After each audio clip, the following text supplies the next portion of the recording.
Well, hii ni breaking news ambayo imetufikia muda huu, habari ambayo imekuwa sio nzuri ukilinganisha na leo. Ni siku ya Jumatatu ya Pasaka ambapo Vatican imetangaza kifo cha kiongozi wa kanisa la Kikatoliki duniani Papa Francis kilichotokea leo siku ya Jumatatu ya Pasaka April 21 mwaka 2025 katika makazi yake ya Casa Santa Marta. Papa Francis amefariki dunia akiwa na umri wa miaka 88 wiki chache baada ya kuruhusiwa kutoka hospitalini mjini Rome alipokuwa akipatiwa matibabu kutokana na ugonjwa wa limonio ambao umeshambulia mapafu yote mawili.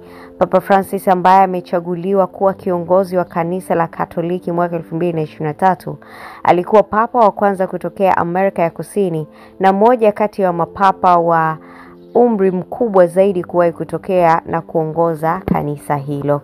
So kwa taarifa zaidi of course tutaendelea kukuletea, lakini pia usikae mbali na peji zetu. Bwana ametoa, jina lake lihimidiwe.